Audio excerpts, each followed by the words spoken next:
The next piece that we're going to look at is how we actually classify psychological disorders, how we decide which disorder someone has. And how we do that is using the Diagnostic and Statistical Manual of Mental Disorders. We lovingly refer to it as the DSM. Our current version is the dsm-v, and it describes over 400 psychological disorders compared to the 60 that we had in the 1950s. So you can see things have changed quite a bit since the first version. And that's because we're learning more about these different disorders and what they are and what they encompass and how they differentiate from one and another. So the different parts of this book, and if you are interested, I have a small version of this in my room that you can look at, but there are 3 sections to the book. The first is the introduction. The second is the diagnostic criteria and codes. Basically what it does is it lists the disorders and then the symptoms that it might have, and then emerging measures and models, which is how to go about diagnosing the disorder. So what are some of the criteria that a person has to fit, and what do they have to do in order to be diagnosed with that disorder?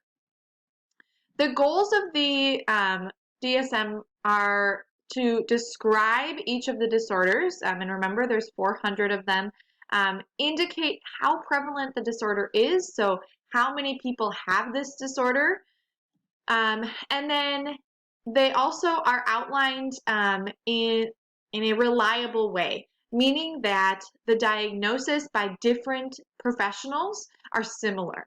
It keeps all of our psychologists on the same page of what are the symptoms and criteria that someone needs to fit in order to be diagnosed with that disorder. So if someone goes to one psychologist, they're not going to get one diagnosis and then go to another and get another one. That's the goal of the DSM. However, there are criticisms to the DSM, and that is that we're kind of putting any kind of behavior that could potentially be done by someone within the compass of psychiatry. We're kind of, are we over treating people? Are we over diagnosing people? Because now pretty much any behavior that someone does can somehow be fit into one of these 400 disorders. So labeling is an important part of psychological disorders, right? We label someone with a disorder, and sometimes those labels are good, and sometimes those labels are not so good. So we're going to look at some of the good and bad pieces of labels. The first, and another criticism of the DSM-5 is that labels can stigmatize people, right? It can give them this kind of idea that people have to look at them only for their disorder and not as a person, right? So it would be a schizophrenic versus a person with schizophrenia, okay? So one of the most important pieces of research that you need to know about, not only for the AP exam, but also for the IB exam, is Rosenhan's experiment called Being Sane in Insane Places. It's also sometimes referred to as the THUD experiment. And what this experiment was is there were Confederates. Remember, Confederates are people who are part of the study. Confederates went to various different psychiatric hospitals, and their goal was to see if they could be admitted to that hospital.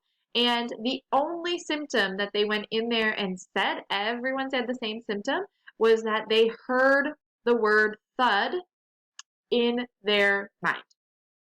So they were constantly hearing thud, the word, in their mind. That was the only symptom that the person described, the Confederates described to the doctors and nurses at each of the psychiatric hospitals. And what they found is that every single one of those Confederates was admitted to the psychiatric hospital, and most of them were diagnosed with schizophrenia. And so this was a huge experiment to kind of get the idea that, wow, are we really overdiagnosing people? Are we really labeling people when we don't have enough information? Some of these Confederates stayed in those psychiatric hospitals for months without being able to get out or be released because of their diagnosis. And we can look a little bit more closely at this experiment because it is an important one for both AP and IB. Another labeling issue that we see is that label of insanity. These labels raise moral and ethical questions about how society should treat people who have these disorders, and then how society should treat criminals who have committed crimes that are now being labeled as insane. So this is the idea of the insanity plea, right? Can we hold people accountable for their actions when the person is quote unquote insane? This picture is of the Unabomber. He bombed a number of universities and airports, therefore the name Unabomber, right? University and airport. And he injured and killed a number of different people. And all of his defense lawyers, all of his doctors, all told him that he should be using the insanity plea, stating that he was unaware of what he was doing, and he refused. So it raises the question of, what is this insanity plea? Can we use it? Are people aware of what they are doing? However, labels can be good, and they are a good thing for healthcare professionals because it helps us establish how to treat or help that person. If we didn't know someone's diagnosis, it would be tough for us to really prescribe some sort of treatment plan for that person. Think about it. If you've ever been sick and you just don't know why you're sick and you've gone to the doctor and they keep telling you, we don't know, we don't know, we don't know, it's kind of annoying. You're like, you just want some answers, right? That's where labels can help healthcare professionals. Knowing what is wrong with a person can help treat them in the future. So let's look at the different categories of disorders here. So these have grown over time. So anxiety disorders used to encompass trauma and stressor related and obsessive compulsive and related disorders. Those all used to fall under anxiety disorders, but now they have been split. So we've gained a greater understanding of these disorders and how we need to look at them. And so we are going to look at each of these different categories to kind of see what types of disorders do we look at, and what are some of the different parts and criteria that fall underneath each of these disorders.